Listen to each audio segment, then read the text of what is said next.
This lecture will be based on molecular docking, and molecular docking is one of the most heavily used method in computational drug design, computer-aided drug design, if you want to. And it's a very important method which you also will be using in your final project, supposedly. Yeah. So just the definition.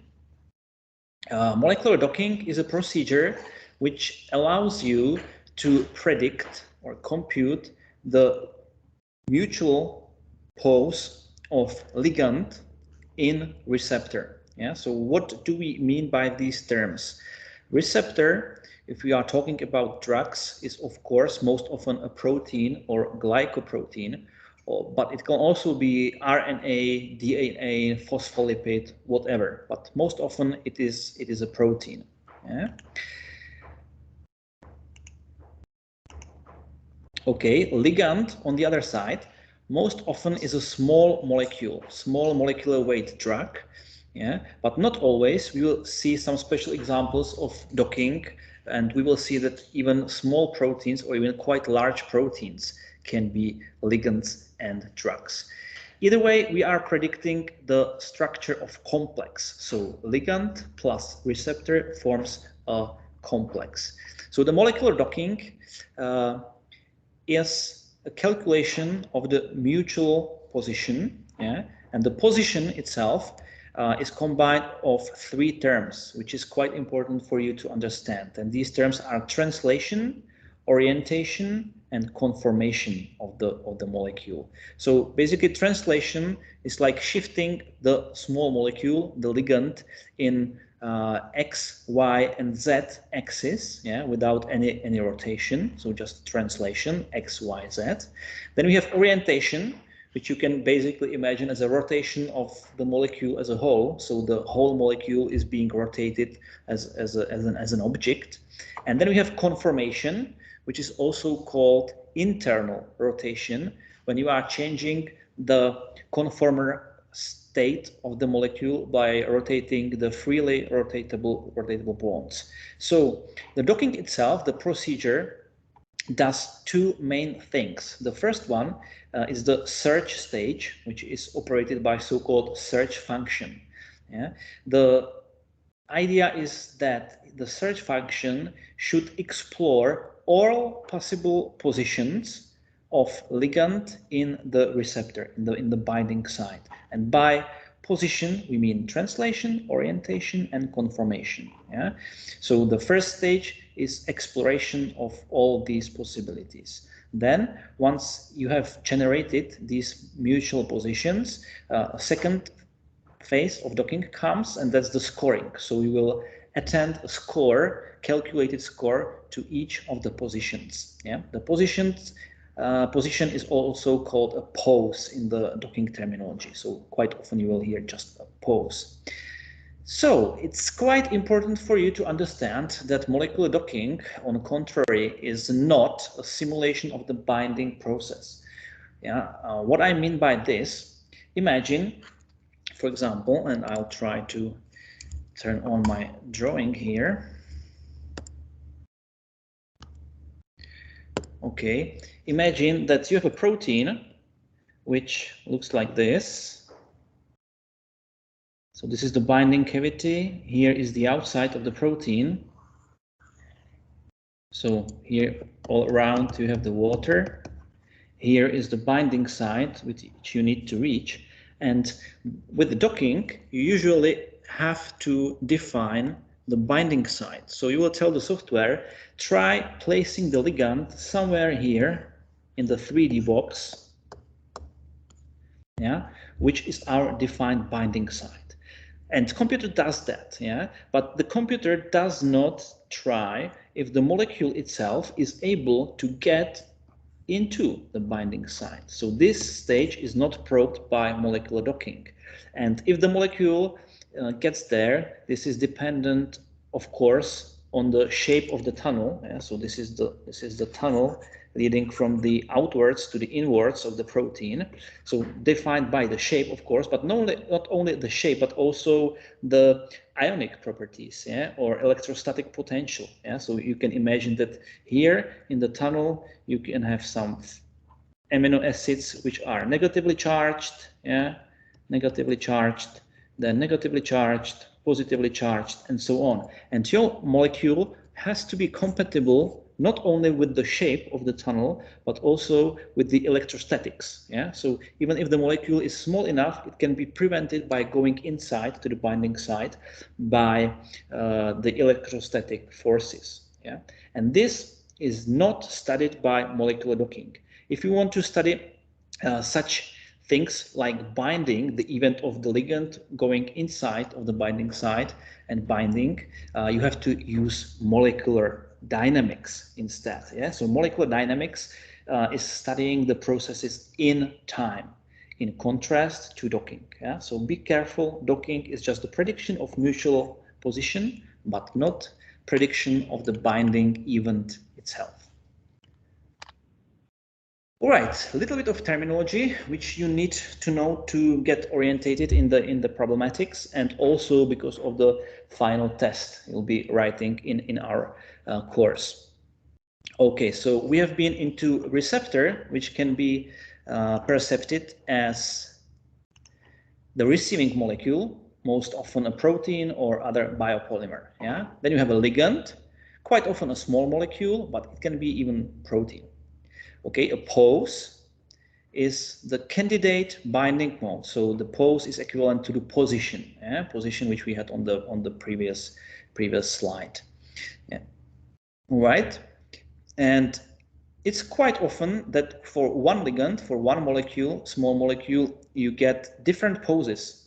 Yeah, like 1, 2, 3 reasonable poses, which differ only slightly by score. So all of them are probable, and then based on the interactions which you will observe and other metrics, you will select the pose which, according to you or according to literature, according to further studies, is the most probable, and this will be denominated as binding mode. Yeah, so out of promising poses, you select one which is the most promising, and that's called the binding mode. Yeah. Scoring is just the process of attributing a score, which is basically a number, to each possible pose. We'll get further and closer look onto the scoring function in the meantime. Yeah. Okay, ranking, nothing difficult. Ranking is just sorting the poses and the ligands. Yeah, you can sort different ligands based on their score.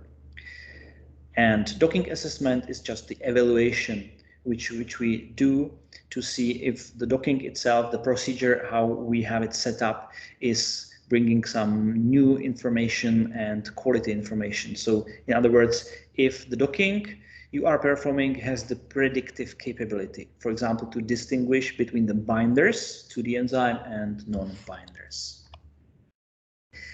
All right, a little bit about the workflow. So how it's practically being done, the docking, and you'll be doing this on the seminar, so you will get your hands onto this. So of course, docking, okay, let's now make it simple. Our target is protein and our ligand is a small molecule. Yeah. So first you need to select the target of interest. Yeah. We have already talked in previous lectures that the most common source of protein structure is the PDB database. So here you will download the 3D coordinates, usually in the format of a PDB file, protein data bank. This is the abbreviation, and you have to do some preparation steps. These we will be practicing during the seminars, but you have to be very well aware, and we have been into this in the previous lectures, that, for example, hydrogen atoms are missing in the crystallographic structures, because simply the X-ray crystallography is not that precise to see the position of hydrogens. This is because all the X-ray scattering experiment is based on diffracting the X-rays, the photons of X-rays, diffracting them on the electrons. And because hydrogen atom has only one electron, it's not diffracting very well. So this is the reason why usually you cannot see hydrogen. So the software has to attach them arbitrarily based on some rules. Then quite often you need to fix some errors which can be found in the protein structures. What the errors can be, we will see the errors in the seminar as well, but just to give you a taste, flexible regions. The flexible regions are usually not visible in the X-ray crystallographic structure. I'll give you a taste why this is the reason, or why this is the situation. So the X-ray crystallography is based on evaluation of a crystal. So you have a crystal lattice. So let's say this is your crystal, and here in the crystal you have the repeating units, and each unit is one molecule of a protein. So each circle I'm drawing is a molecule of the protein. If we now magnify one of the proteins, and we specifically look at its structure, so it might look, for example, something like this. So we can have, okay, let's say alpha helix. Then we have a flexible loop, which looks like this, and then alpha helix again. Then some turn, and then beta sheet. So this might be one example. Okay, let's now magnify another instance, another molecule from the crystallographic lattice, and the well-ordered regions, which are highly stabilized by hydrogen bonds, usual hydrogen bonds, will look exactly the same. So we will have the alpha helix again. We will have the other alpha helix, and we will have the beta sheet. But the turning regions, the loops, are flexible. So as a result, they will look a little bit different in the second molecule. For example, like this. And here the loop will be, starting to forming a coil, for example. And what is the result? So then you have the electron diffraction, and you have some electron density. So when you reconstruct the images from the experiment, so the regions which are conserved and not moving will give you a nice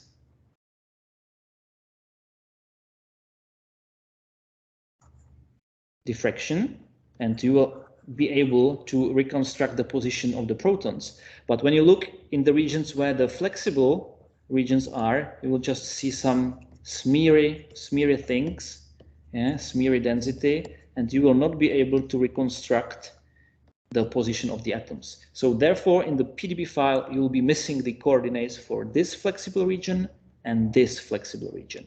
And if it's for interest for you, you will have to reconstruct these missing fragments. So these are the flexible loops. Another quite flexible regions of the proteins are, of course, the ends. So we have the N terminus of the protein, and we have the C terminus. So the termini are also quite flexible. So quite often you will not see them. Okay, the software we are using has, of course, some capability to build these missing loops, because from the PDB file, from the primary structure, primary sequence, you know that the amino acids are missing. You just don't have the 3D coordinates. So they can be predicted based on some conformational libraries which are published. The structure of these loops can be then modified by molecular dynamics, short molecular dynamics, for example. But the positions are not certain, and you have to be aware of it. All right, you can have only missing coordinates for some flexible chains. So for example, here in the alpha helix, you have an amino acid which has flexible side chain. So you can be also missing the coordinates for this flexible portion of the side chain if it's not stabilized by interaction with another amino acid. Okay, so you can have missing portions of the protein in the middle. That's called a break.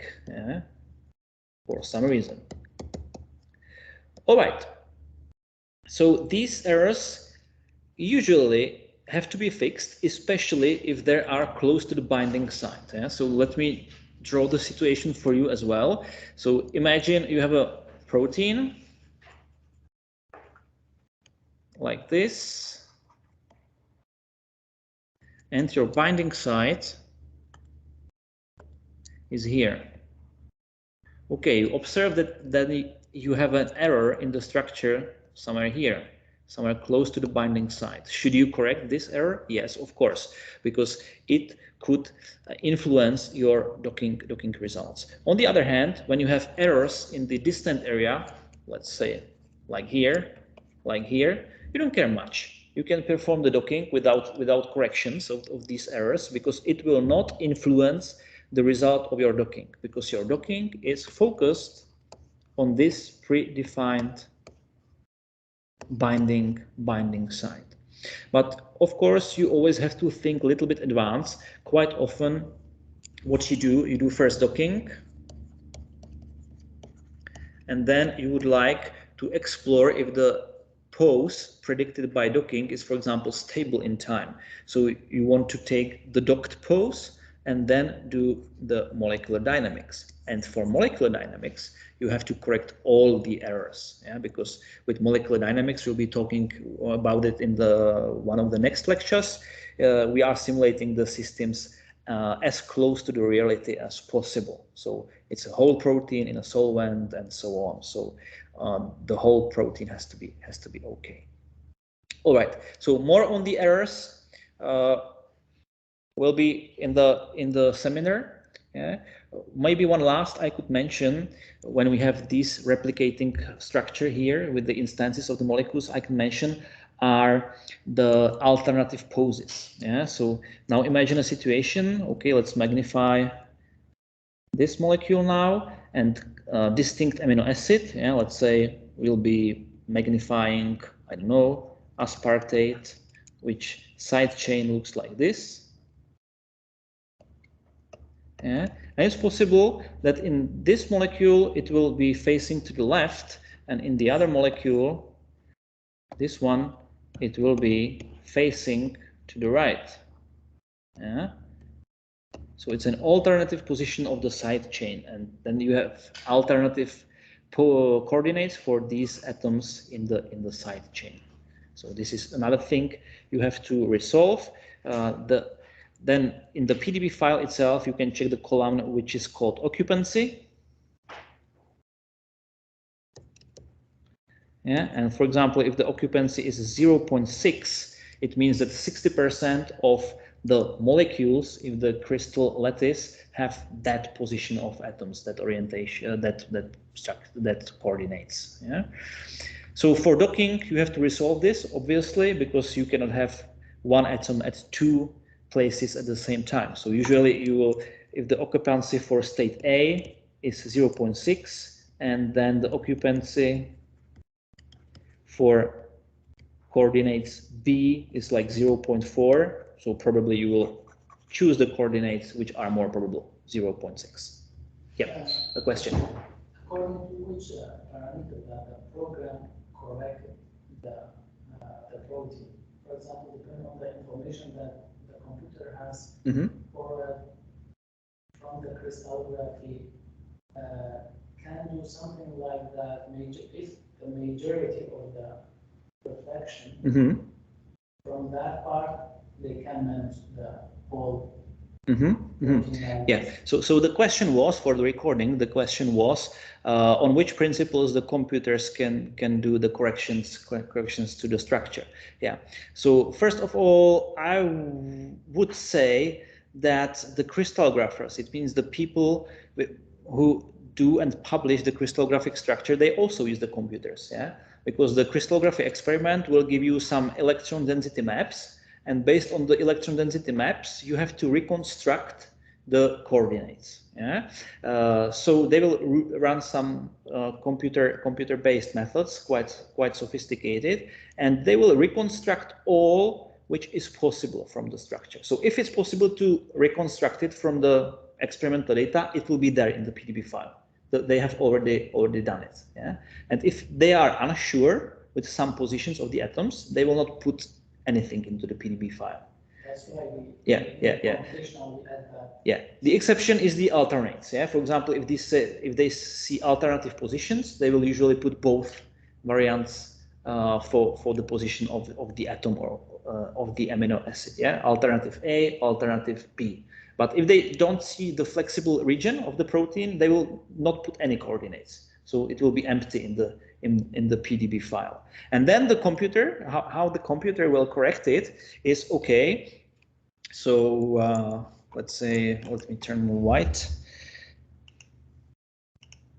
Plain here. Okay, so the computer, okay, knows.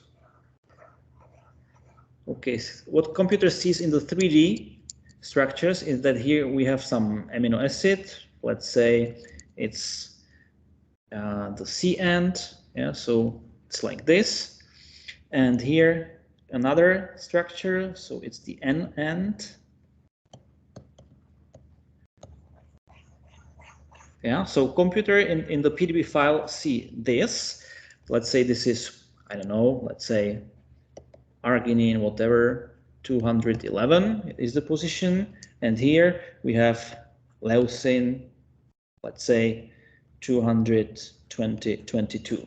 Yeah, and the computer also knows the primary sequence of the protein because it's published in the UniProt database, for example, and it's added to the PDB file as well. Yeah, so the computer knows that we have amino acids 211, which is arginine. Yeah, and the computer knows that there is 222, which is leucine, and here you have many. You have how many?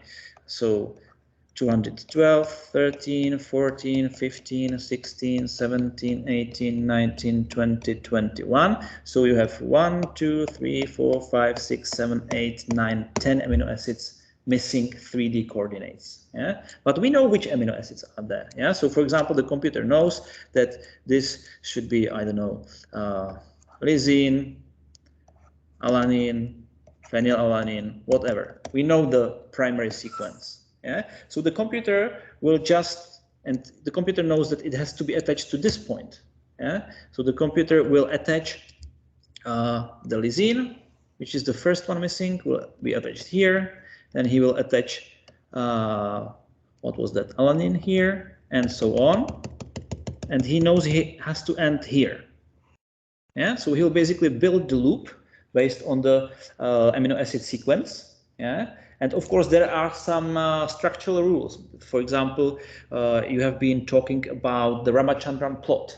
Yeah, so from experimental data we know that two specific amino acids can be connected in only some certain conformations. Yeah? The other combinations of phi and psi angle are forbidden. So using these rules, the computer will construct this missing fragment, and then it will minimize it energetically. Yeah? It's a normal minimization based on the force field rules, very similar as you do the minimization of small molecules coordinates. So it will minimize the structure.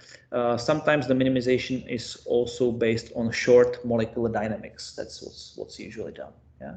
So it's a combination of some known rules, yeah, and energetic minimization, I would say. So one of my questions that I asked you is similar. Why are the people who doing the crystallography don't care about that stuff, complete the structures, so they know about the strands? Yeah. Yeah. So the question was why the crystallographers don't do these corrections. This is, I think, because of the principle. So the PDB database was developed to store the experimental data. Yeah.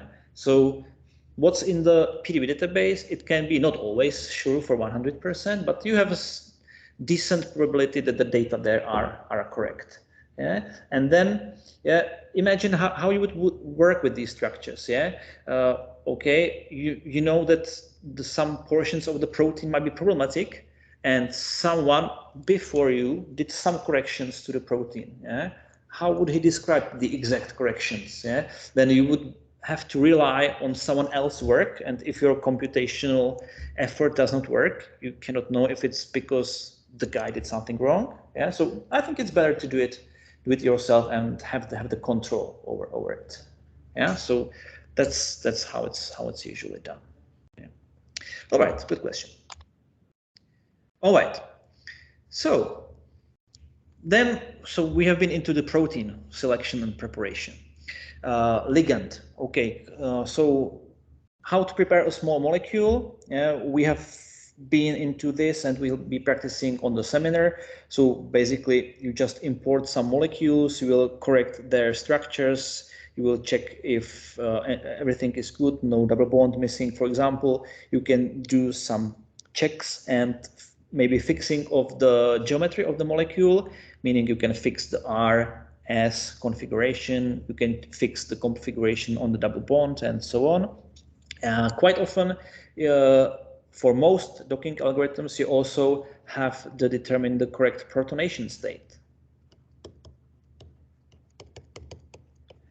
Yeah, so for example, when you have a molecule, small molecule, which has carboxylic function, yeah, and because we are working at neutral pH, pH 7.4,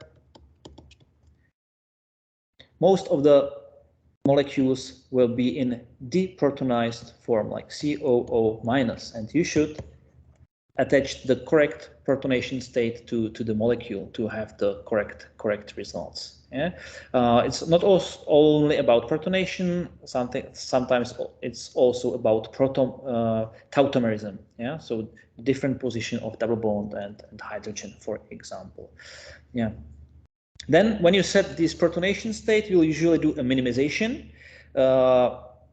It's not that crucial to do a super precise minimization because, as we have mentioned already, the searching function of the docking will either way do the conformational search. So different conformations of the molecule will be sampled, but it's good habit to start from a reasonable conformation. Yeah, so your starting conformation mustn't be of high energy. All right. Then in some software, or actually in most of the software, most of the searching function is based on a grid generation, and I will talk more about this on the next slide. Then we have the docking itself. So we have the poses, mutual poses of ligand in the receptor. Then quite often the part of a docking experiment is the refinement of the poses. Yeah, so this is just the minimization of the poses. So you get some poses from the docking, and you will then do the energetic minimization to get even better poses. And then you do, of course, the analysis of your results. You can assess your poses and your ligands by docking score, by interactions, and many other metrics. We will talk more on this on later slides. Okay, so here I would like to explain the idea of grids, or so-called grid potentials, which is used in most of the docking programs.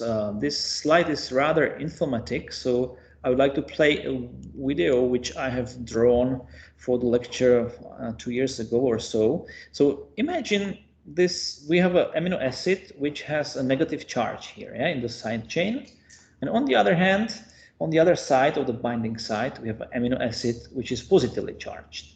Yeah? And now let's try to place a single unit positive charge, yeah, to some areas of the space. So we are placing a single unit charge. It doesn't matter which unit you choose, but it's a single unit charge. Okay, and now you have an idea: when you place this positive charge to this distance from the positive charge of the amino acid, you will get an unfavorable interaction. Yeah? So the result will be a positive energy. Yeah? So your binding pose, if it has this position, would have a positive binding energy, which is unfavorable. If you put the single unit charge, positive charge, a little bit far away, it will be not that unfavorable. Still unfavorable, but the energy will be like 0.5 in some units, let's say. Yeah. Now, what happens if you put this single unit charge, positive charge, next to negatively charged amino acid? Yeah, of course, the interaction will be favorable. Yeah, so your energy of the system will decrease. So let's say it will be -1 in some. Yeah, in some arbitrary units. Yeah, if you put it a little bit further from the negatively charged amino acid, your energy will be -0.5. So still favorable, but less favorable. And if you put your single point charge somewhere in the middle, yeah, like this, you will have an indifference. So the energy of this would be 0. Yeah.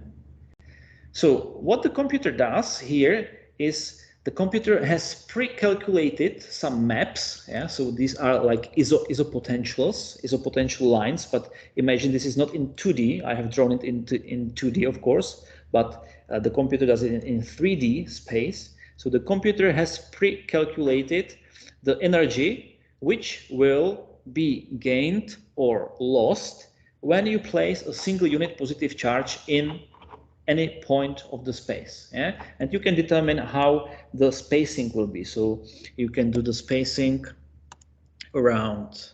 Yeah? So let's say the computer will calculate the values in all these points in the 3D space. Yeah? And in all these points of the space, it will be calculated. And you can define the resolution of this calculation.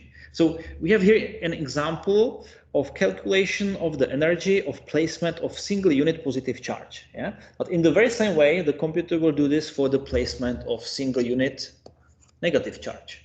Yeah, it will do it for placement of a hydrophobic atom.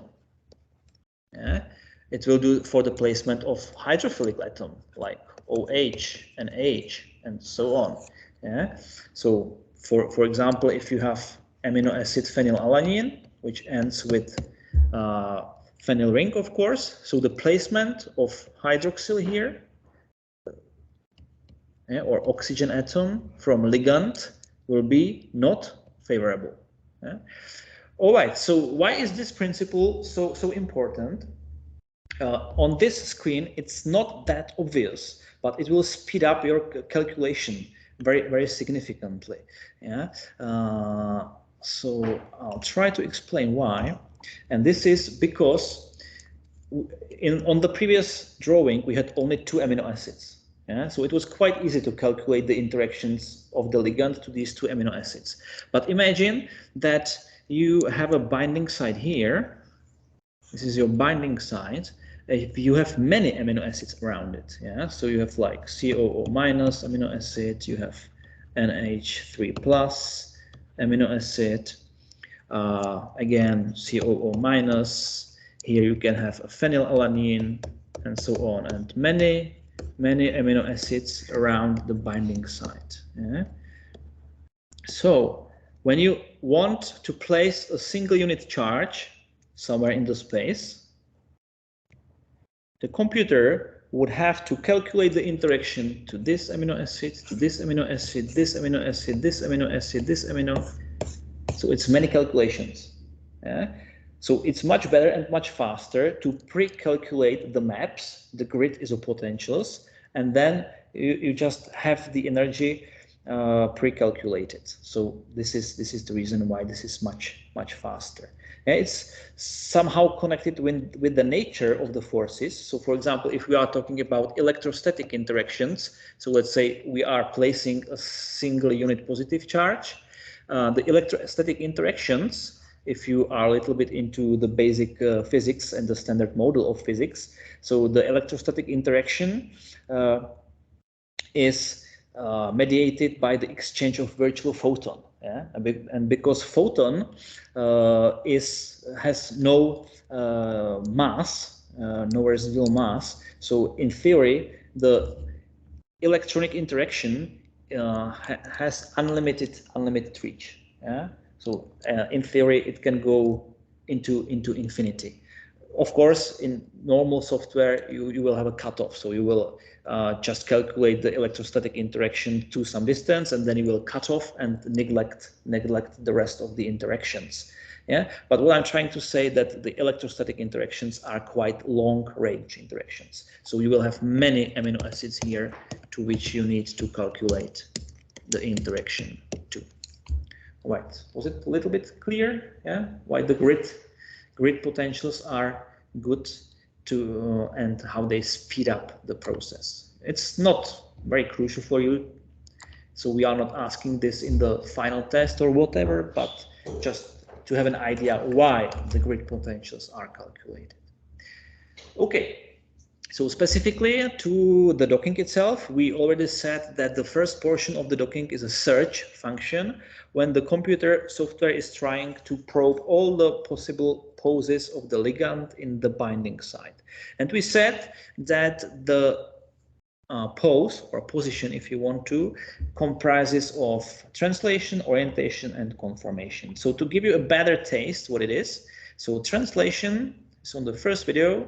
So as I said, we are moving the molecule in the X, Y, and Z axis without doing any rotation, either external or internal. Yeah, so this is the Z movement now. Okay, in the middle panel, we have the rotation, so orientation, which is basically the rotation in normal language.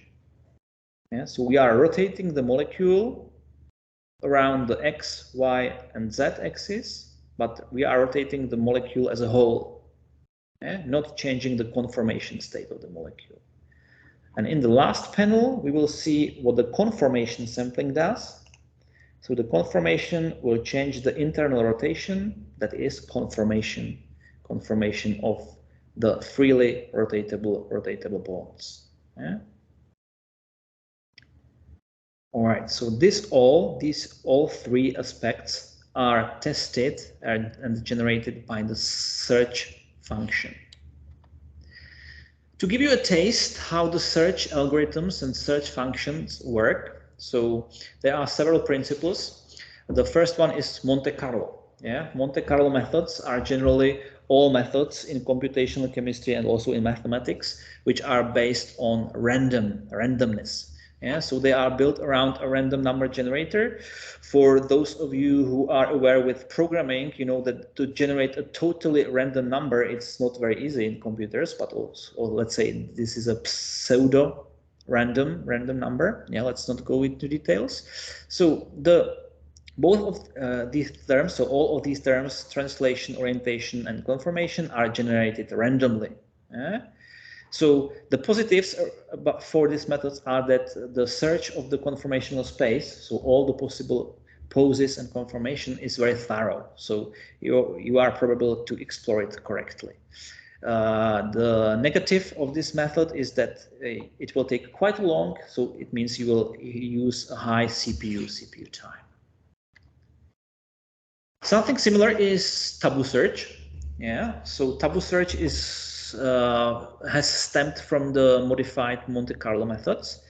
So it's still random, but the computer remembers what poses have already been checked, already been sampled. So there are no duplicates. On the contrary, in the pure Monte Carlo methods, it's quite often that you will try and generate one pose several times. Yeah? So you are losing your time on these duplications. So in taboo search, these duplications are removed. Yeah? If we move further, we have simulated annealing methods which have no duplications because the computer remembers the poses which have already been sampled.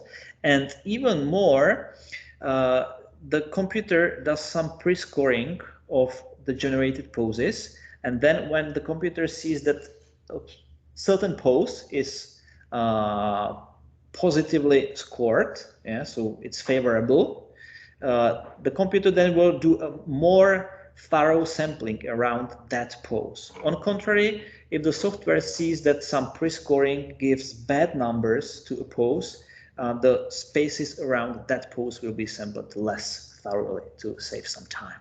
Yeah. So the good thing about simulated annealing methods, such methods, are that they have similar effectiveness to Monte Carlo, but in significantly reduced time and still no duplications. Yeah. The negative of this method of simulated annealing and taboo search is that you have to use the memory of the computer to keep track of poses which have already been sampled, but this was negative like maybe 20-30 years ago when memory of the computer was a problem. Yeah? Nowadays, when you have hundreds of gigabytes of random access memory, RAM, it's not a problem anymore. Okay, and the fourth, from the last category of search algorithm methods I would like to mention are genetic algorithms.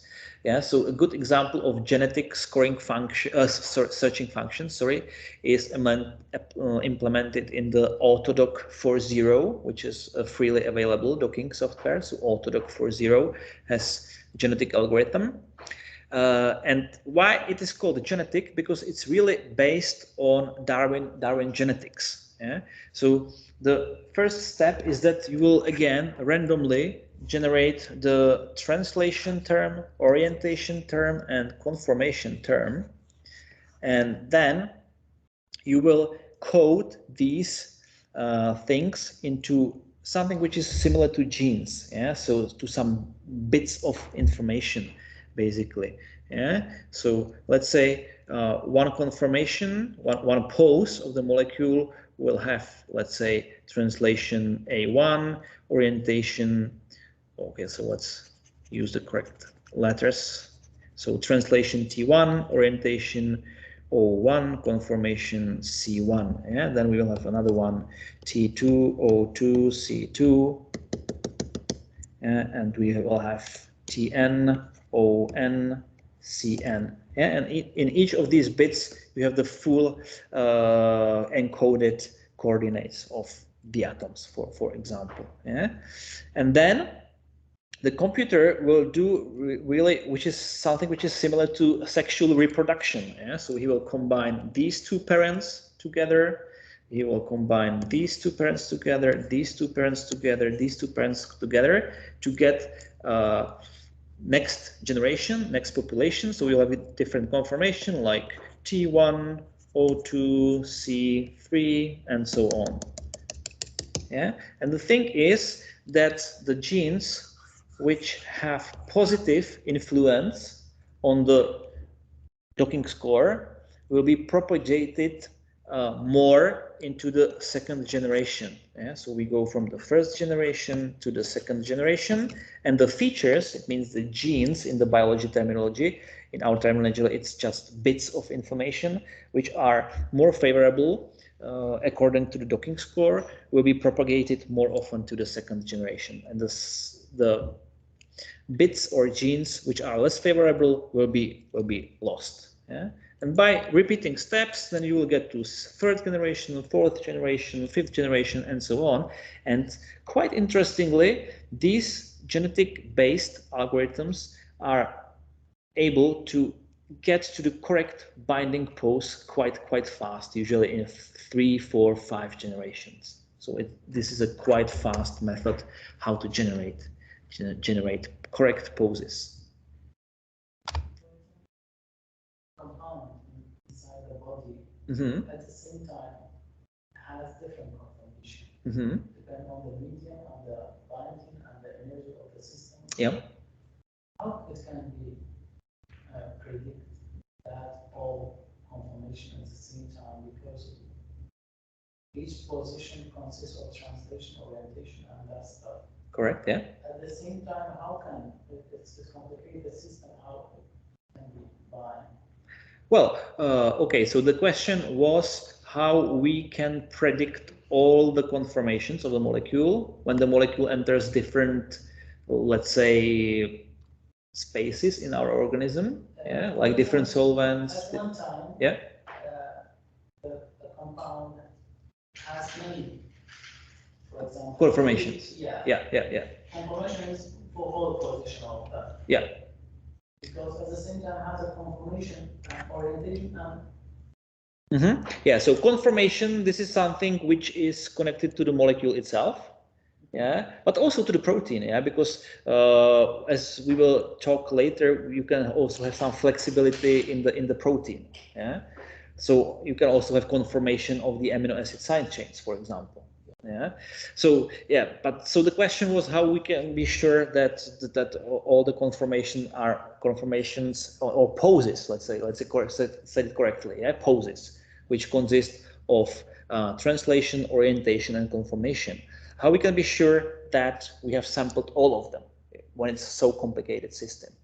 All right, we can never be sure, but it depends on the number of rotatable bonds, basically. Yeah, because translation, orientation, it's doesn't change much, but what changes is the conformation, and the number of possible conformations of the ligand is, of course, dependent on the number of rotatable bonds. Yeah, and it grows exponentially. Yeah, so. You are true that, for example, for compounds which have, let's say, 10 or more freely rotatable bonds, it's quite difficult to be sure that you have sampled all the possible conformations, yeah, because it grows, the number of conformations grows exponentially. Yeah? So this is why, and you are true in this, when you do, for example, high throughput virtual screening, you quite often omit molecules which have more than 10 freely rotatable bonds. Yeah, you could sample them correctly, but the computer would need longer time for that. Yeah, and when you do, for example, high throughput virtual screening based on docking, you want to spend, let's say, 30 seconds or 1 minute on one molecule per processor. Yeah, of course you could give it 5 minutes, but then it would not be high throughput virtual screening. Yeah, so you are omitting these molecules with high number of rotatable bonds. Yeah, so this is the conformation. And then the number of possible translations and orientations of the ligand in the receptor also depends on the binding site size. Yeah? So because, for example, let's say you have a binding size, and the binding size is usually defined as a cube. Yeah? Or a sphere. So you have a cube. Yeah, and you define a small binding site and you have a molecule of ligand, then you have less combinations of how to do the translation orientation. Yeah? And if your binding site is large, then of course you have much more combinations. Yeah? So for example, and you have to be careful about this. So if you do docking to large binding sites, you have to be sure that you put or you give enough time to the search function to explore all the possible combinations. For example, when you do the docking in AutoDocWinner, and these who are connected online to us will do the docking in AutoDocWinner, by the way. So the authors of this software recommend the maximum size of the box, of this box, to be 30 by 30 by 30 angstroms. Yeah, angstrom is 1/10 of nanometer. Yeah. And if it's larger, they recommend to increase the so-called exhaustiveness parameter to give basically more time to the software to explore these possibilities. Yeah, so it's quite a difficult questions, but with a common setup, common situations, we can be, and common molecules, we can be quite sure that we are sampling the space quite well. Yeah, but this is a crucial thing. Yeah, of course. All right, so we have been talking about different searching functions, which were like Monte Carlo, tableau search, simulated angling, and Darwin genetic-based methods. Now let's have a look at scoring functions. Yeah, so when you have the poses, the poses, you want to somehow score them. So the scoring functions quite often reflect the predicted binding energy or affinity of the ligand to the receptor. This is quite important to remember, yeah, because it means that when you have a small molecule and you have the protein, yeah, and then you produce the complex.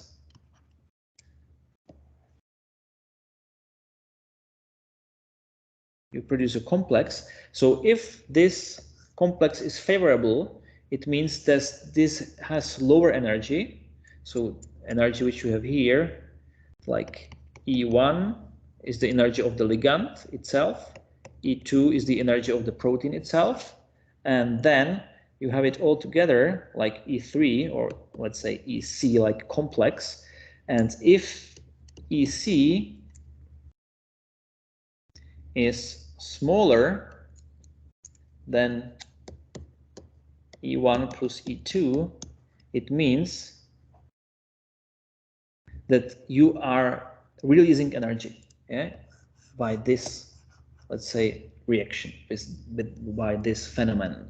Yeah? So if the complex has lower energy than the sum of the energies of the ligand and receptor, then you are losing energy and you have some delta G, or delta energy, yeah? And so if the delta energy is negative, is smaller than 0, then you have a favorable interaction, favorable process. So this is important to remember, because then when you have a docking score, which is usually denoted as S in most of the softwares, so if you have docking score like -9 point something, this is a good docking score. Yeah.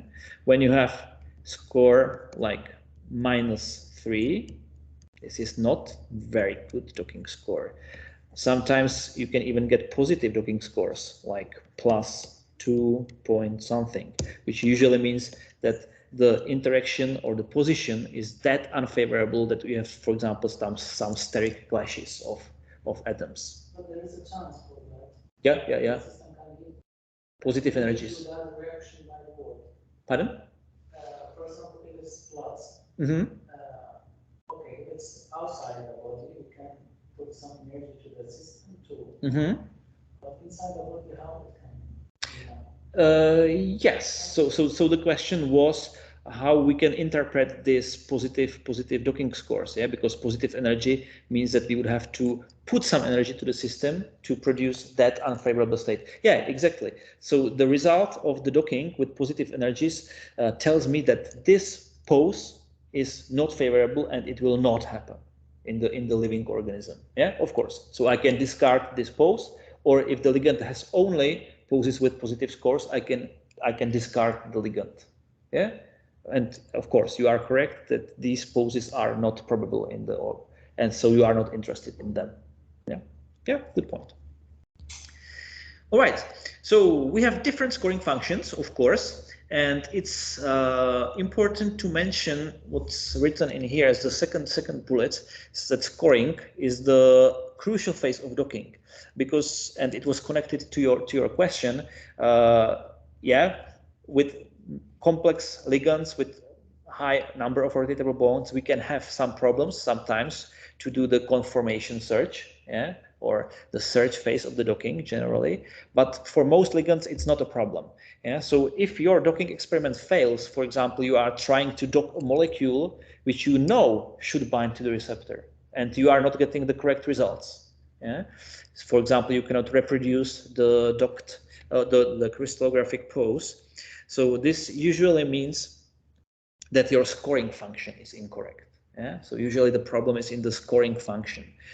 Scoring functions are based on different approaches. Some scoring functions are rather general, which will work for most of the small molecules. Some scoring functions can be very tailored and fitted to work well with some sort of ligands or some sort of proteins. Yeah? So for example, you can have scoring functions which have been trained on, let's say, tyrosine kinases. Yeah? And you can then imply they work very well and very precise on tyrosine kinases as targets, but they won't perform very poorly for other proteins. Yeah? So you can have very tailored and very specific scoring functions.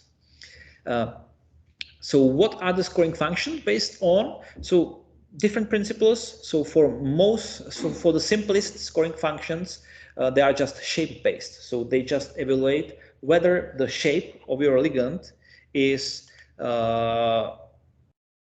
conformant with the shape of the binding site. Yeah. So these are the shape-based functions, not very precise, but very fast. So you can use them in the virtual screening, high throughput virtual screening. Most of the scoring functions nowadays are based on molecular mechanics force field. So exactly you have a defined force field, and exactly when you'll be working in the MOE software, for example, you'll be working in a certain force field which defines the positions of the atoms, the angles, lengths, and so on. So based on this, the scoring function can do some estimation of the energy. Yeah. Okay, and then we have empirical, which is something similar, but they won't give you usually exact values. Yeah, and then we have knowledge-based scoring functions, which are, for example, trained on experimental 3D databases like PDB, for example. Yeah, so this is not important for you to remember, just to give you a taste that the scoring functions might be very different. Most of them are based on molecular mechanics force fields, and some of them can be just as simple as shaped based. Yeah, and scoring functions can be very general, working for most of the molecules and receptors, or they can be very specialized. All right. So what type of interactions the scoring function takes into account? Of course, it depends on the type of the scoring function, yeah, but it's all you can imagine. Yeah, steric interactions, H-bond interactions, dissolution. So, for example, when you have a hydrophobic area of a protein, hydrophobic pocket, which is occupied with the molecule of water, this is unfavorable state. Yeah, then you have a ligand which comes in with some hydrophobic chain and will kick out the molecule of water. So this is a favorable phenomenon, yeah, and this will give you some negative energy, yeah, because this is favorable. All right, then we can also evaluate the difference of the bound ligand conformation to the ligand in solution conformation, which is called strain energy usually. Yeah, so let's say the ligand here. Oh, sorry. Translation in the real time. Okay.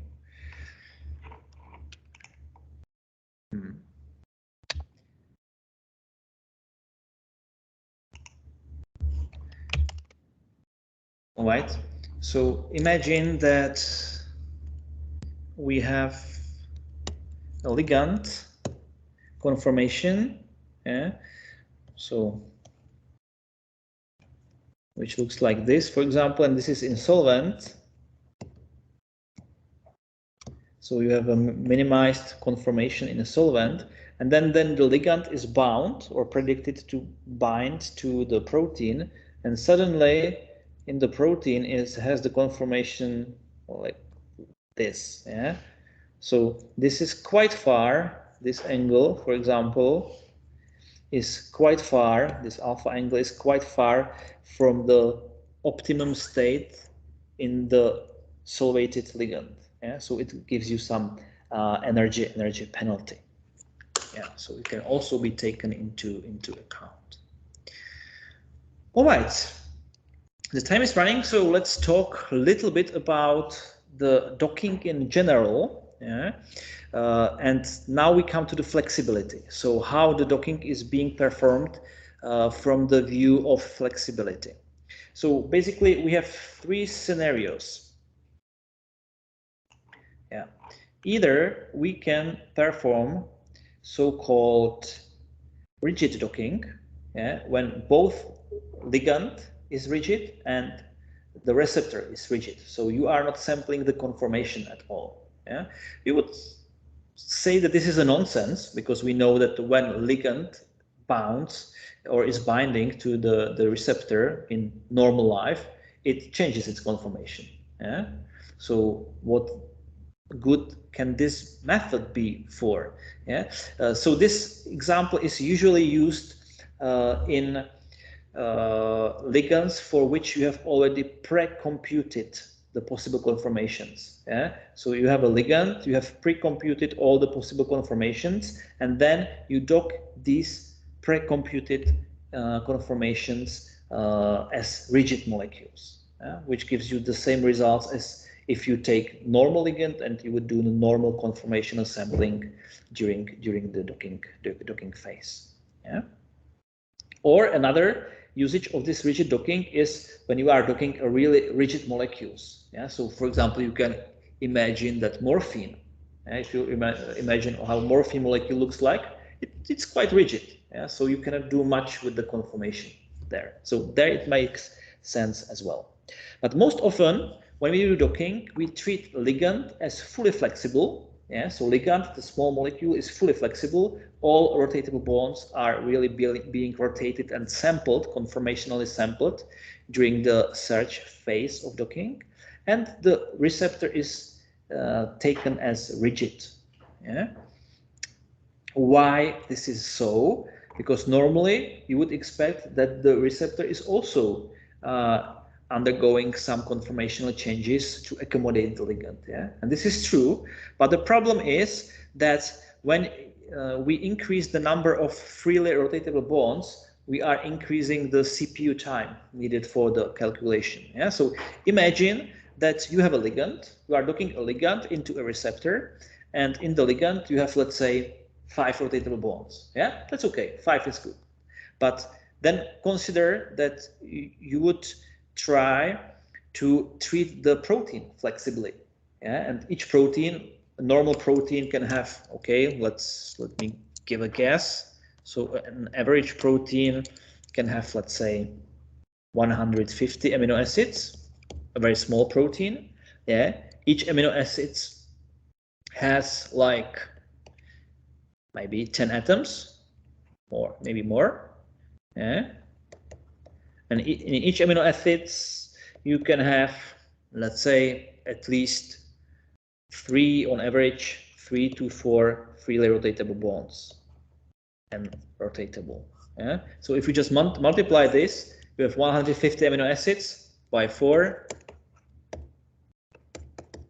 You have like 600 freely rotatable bonds. So you cannot afford this. Yeah? You cannot have 4 from the ligand plus 60 from the protein. So it's a nonsense. But what you can do so-called induced fit docking.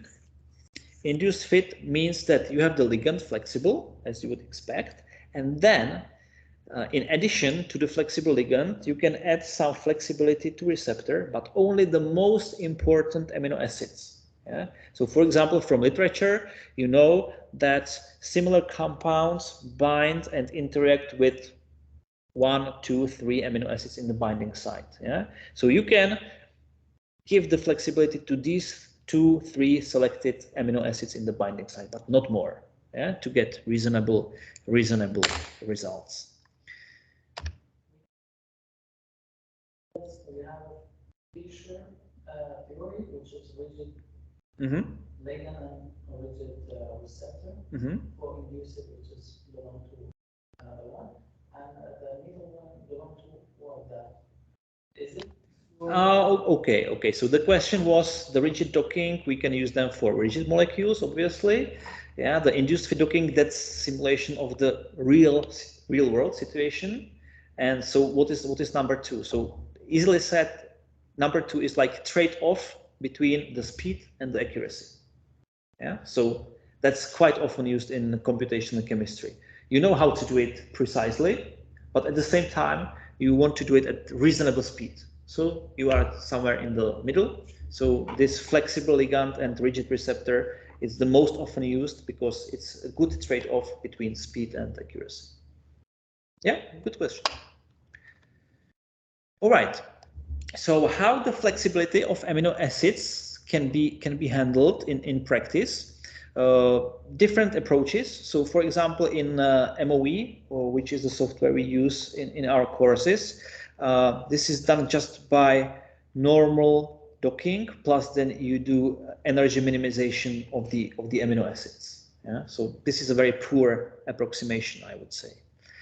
In Autodoc Vina, I've already mentioned this software. So in Autodoc Vina, this is much more sophisticated. So you just select 1, 2, 3 amino acid side chains, and then these side chains are treated fully rotatable in exactly the same way as the software treats the ligand. Yeah. So basically, what it does, you have fully rotatable ligand and fully rotatable amino acids. And another approach is then based on libraries, like you can have pre-calculated rotamer libraries, and these rotamer libraries can be either for specific functional groups or side chains like hydroxyl, thiols, and so on.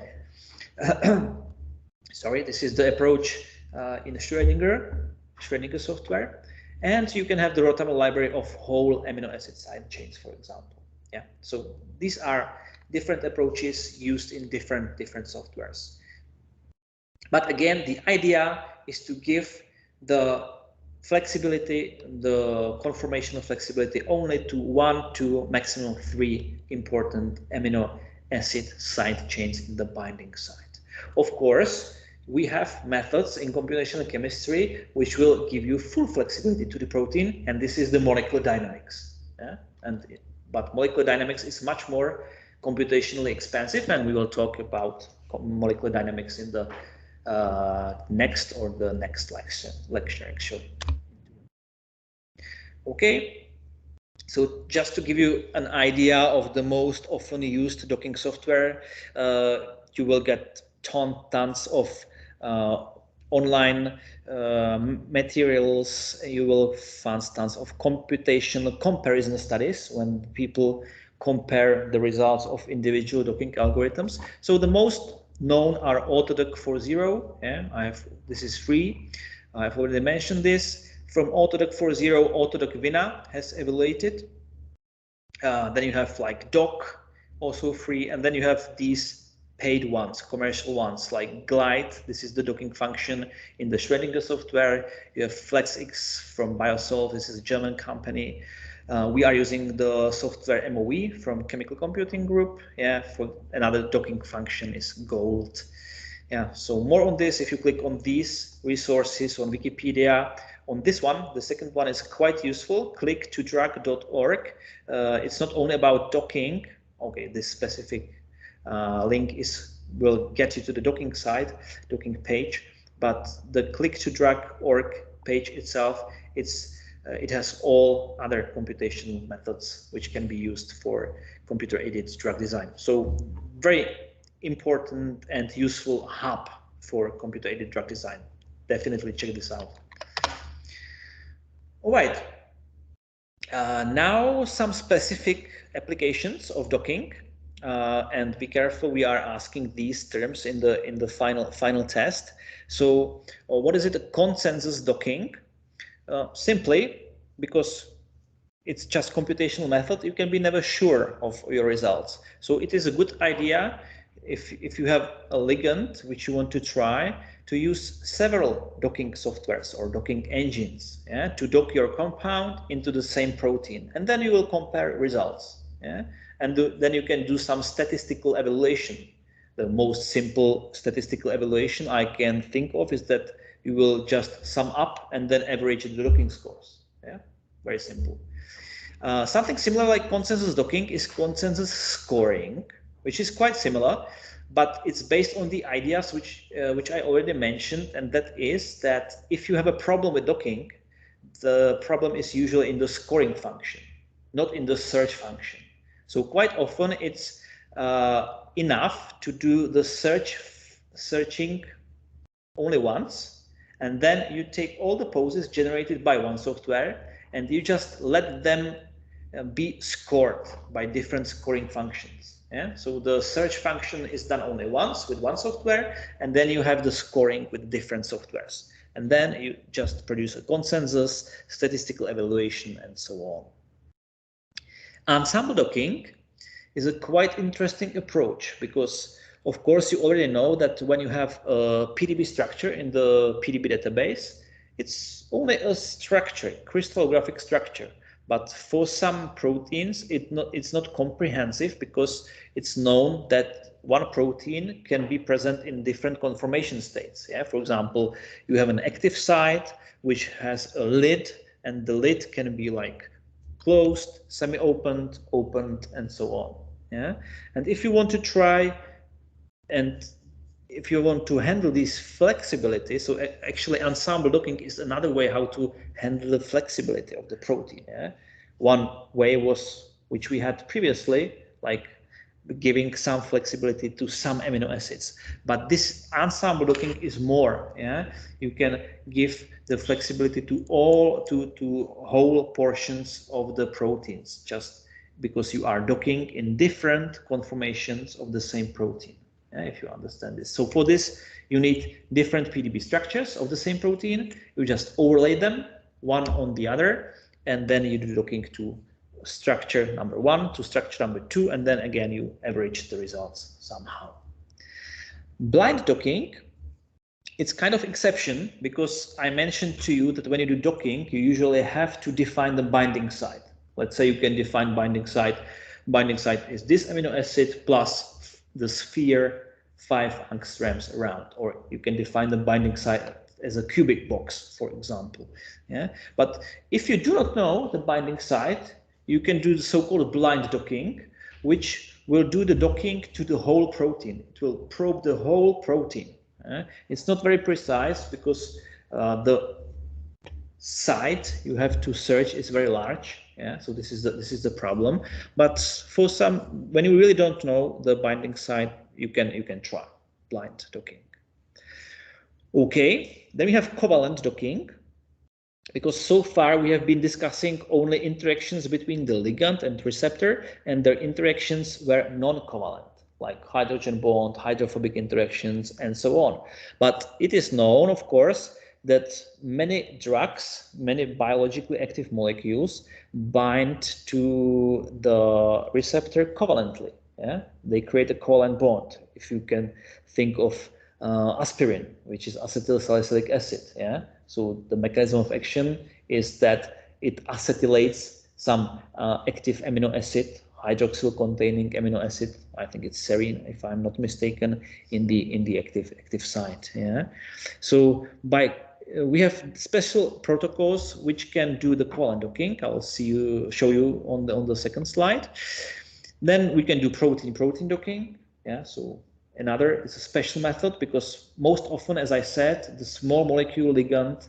So the ligand is a small molecular weight, like molecular weight 100, 200, 300, 400, something like that. But you can have a protein. Yeah, you can do the protein docking. So ligand is protein and receptor is protein. Yeah, it's quite useful method, because you know that, for example, many drugs today are interfering with protein interactions. Yes. Pardon? Yeah, definitely. Biological drugs is one of the possible applications.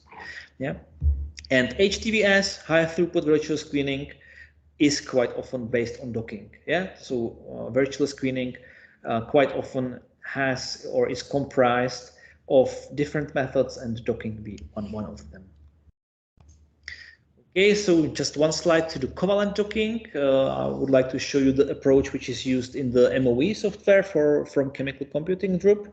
Yeah, so you have your ligand, and then you have to choose one of the predefined covalent reactions. Yeah, so for example, let's say you can have a ester formation. Yeah, so like this would be this one, ester formation, and then the computer searches your ligand if it has the compatible groups with this reaction, and then the computer searches the binding site if it has amino acids compatible with this reaction, and then first the computer creates the covalent bond, and then the rest of the molecule of the ligand is like sampled by a normal sampling method. So you first create the covalent bond, and then you do the conformational sampling.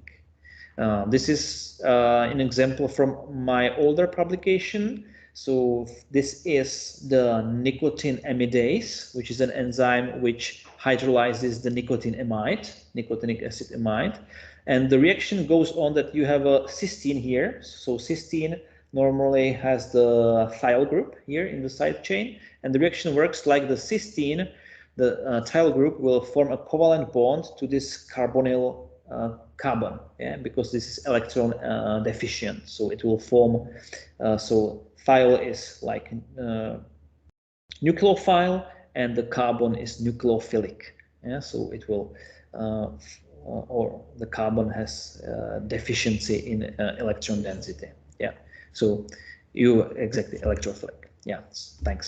So it will form a covalent bond, and then you will sample the rest of the molecule. All right. So how do we assess the results of docking? So as with each computational method, we have to be quite critical. Yeah? Critical thinking is important. So what we can do, so for example, we can do redocking. Redocking basically, and you should do this each time you start your new docking campaign. So when you download a complex of ligand receptor from the PDB database, so what you want to try is to redock the original crystallographic ligand. So you just take out the ligand from the crystallographic structure, you let the computer predict the pose, and then you compare the pose according to the computer to the crystallographic one. Yeah, and if your docking works well, they should be almost identical. And the measure how you can define if the molecules or the poses are identical or not is the root mean square difference, or deviation, sorry, root mean square deviation. Yeah? So the numbers, the less the better. So if you have RMSD less than 2, it means that the poses are quite similar. Yeah? So this is a good sign. If you do redocking and the computational method, docking is able to reproduce the crystallographic pose. All right.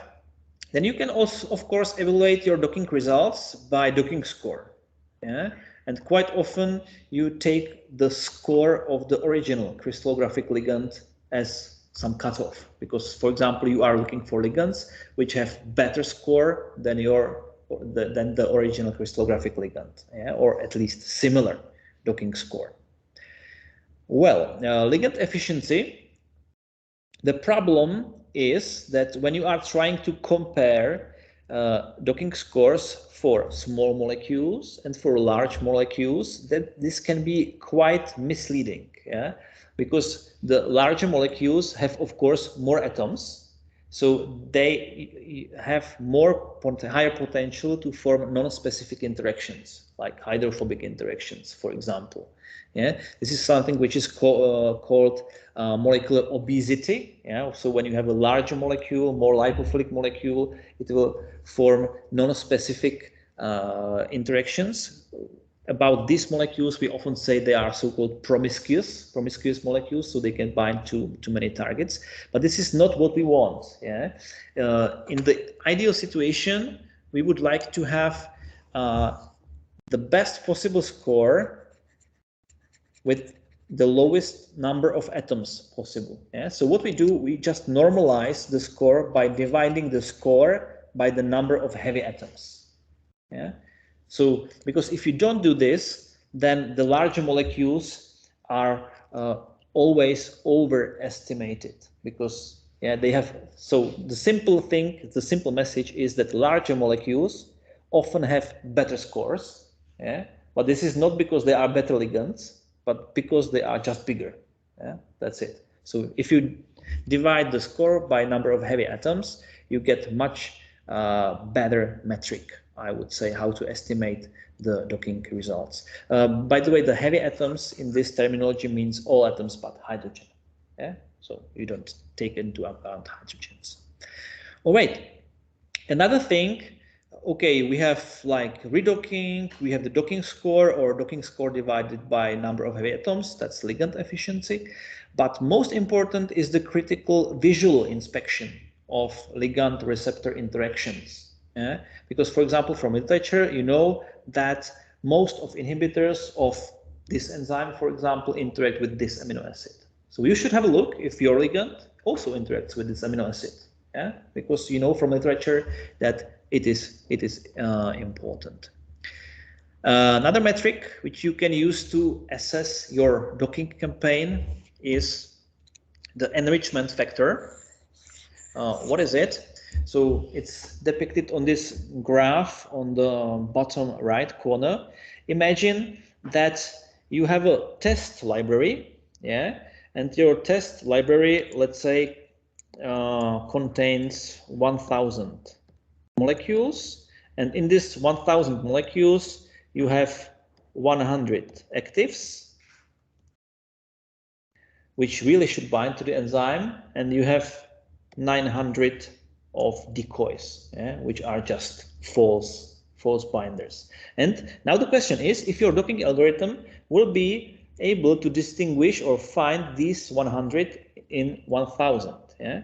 So the thing is, if you do the selection just randomly, yeah, and if your docking is not working at all, this would be this straight line. This is the normal state, which just tells you that to discover 100% of true actives, it means 100 molecules in our case, you would have to explore 100% of the library, yeah, which is not any win. Yeah, you have to explore 1000 molecules, it means 100% of the library, to get 100% of the true positives. Yeah, but if your docking works well, you see that, for example, if we take, okay, let's see, okay, nothing works perfectly, but let's say we would like to find 80% of the true hits. Yeah, so 80% is somewhere here.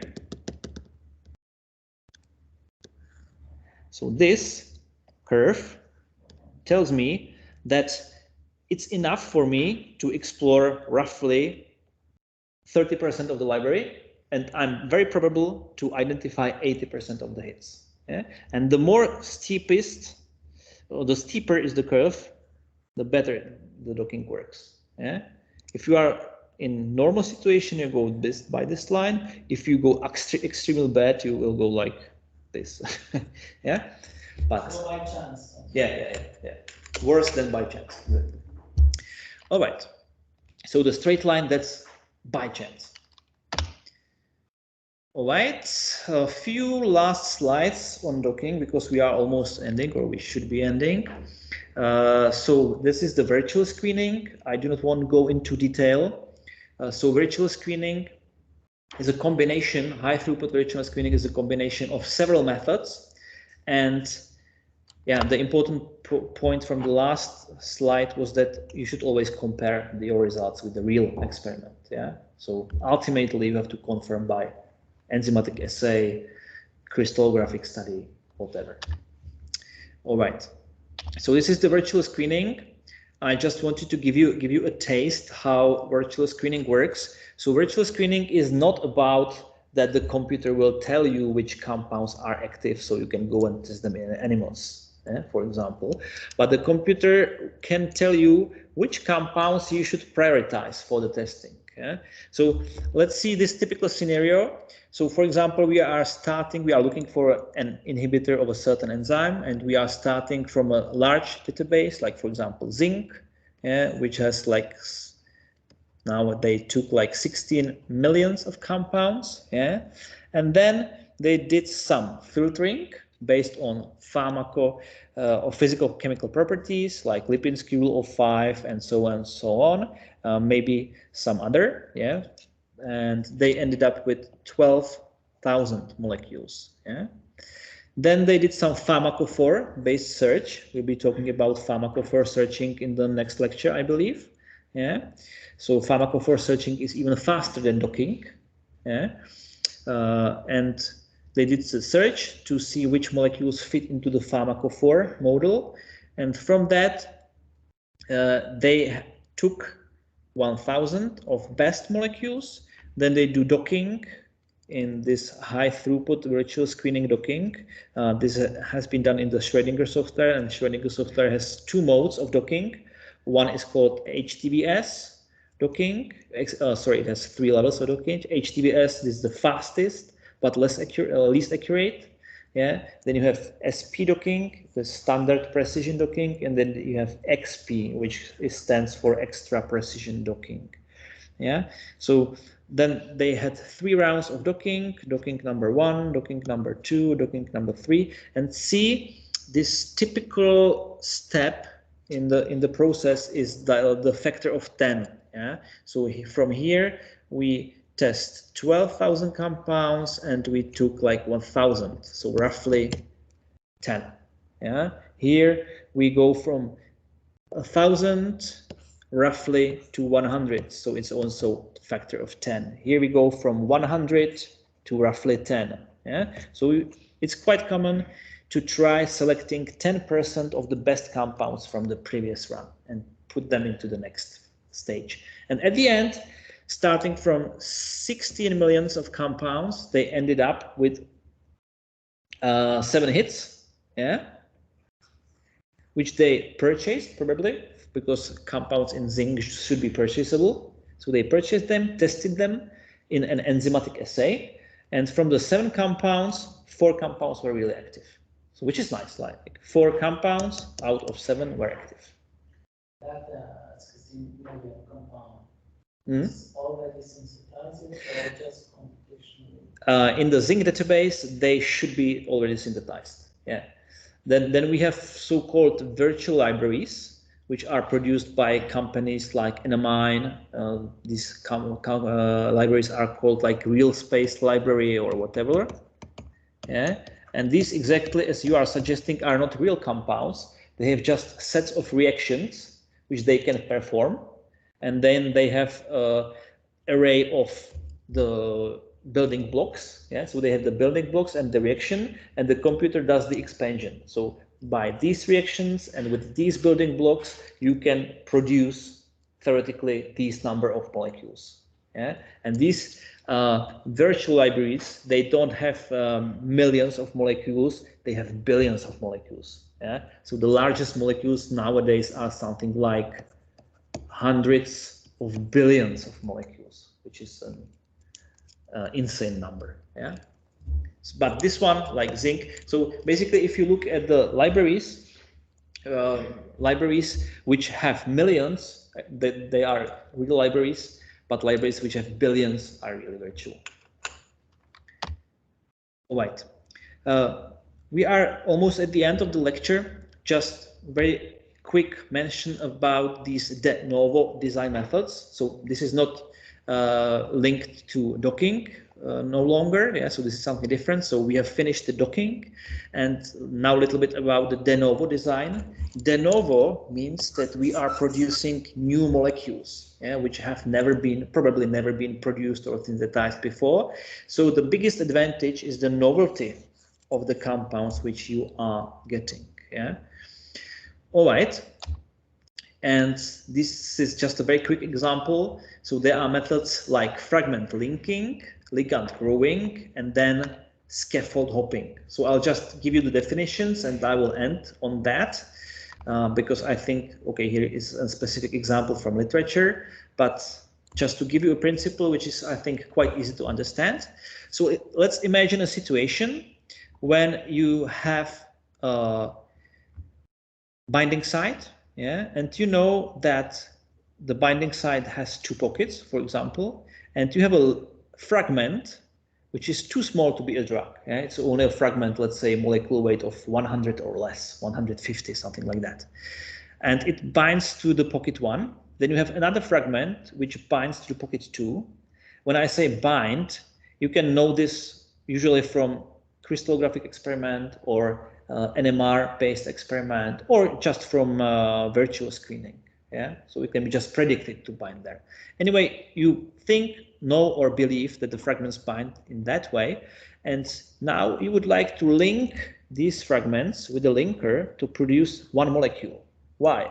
Because if you produce 1 molecule, you will have more affinity, and you will also have more selectivity.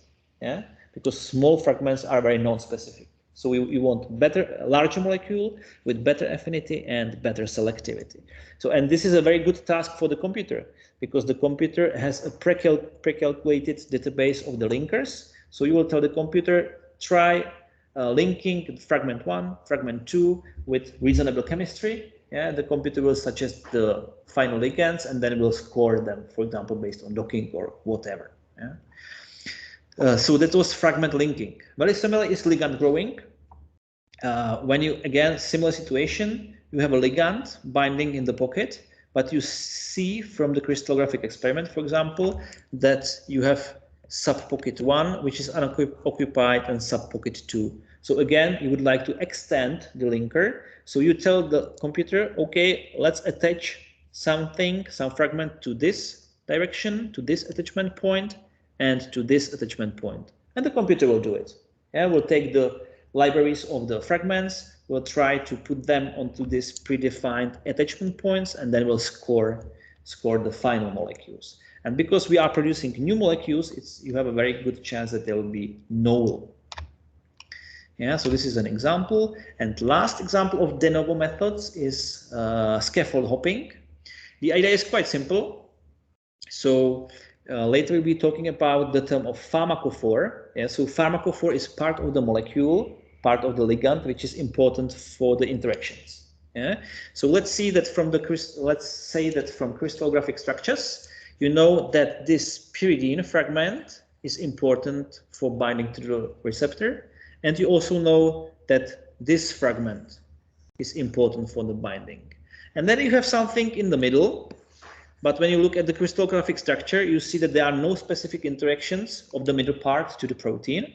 So you would like to exchange it. Yeah? Why? Because if you look at this middle part, it is very complex. It is a spirocyclic compound, yeah, spirocyclic fragment. You have many hydrogen bond acceptors, not necessarily. Yeah? So it's an ugly fragment. You would like to exchange it for something simpler. And again, that's a task for the computer. You will say to the computer, okay, I have an exit vector here, I have exit vector here, and try fetch me different linkers, which can do this for me. So this is something similar to the first fragment linking, yeah, but the difference is that with fragment linking, we start with the fragments and we try to connect them. But with scaffold hopping, we start with the final molecule. We first remove unwanted part of it, and then we try to replace it. So we are replacing the scaffold, and in this terminology, the scaffold is something which is not important for the interaction to the receptor. Yeah. And with this, I come to the conclusion of the lecture. So if I should summarize it somehow, so most of the lecture was devoted to the molecular docking. Yeah. So we explained what the docking was. So prediction of the favorable mutual position of ligand in the receptor, but it is not a simulation of the binding. That would be molecular dynamics. We talked about the two crucial phases of the docking, which is the search phase, when you are looking for the poses, and then the scoring phase, when you are scoring them. Yeah, we have different search functions, we have different scoring functions. Yeah, and then we talked about the specific examples of docking. We had some terminology which we can definitely ask in the final test. And in the ending part of the lecture, we talked about the de novo design methods, which you just should know the definitions of fragment linking, ligand growing, and the scaffold hopping.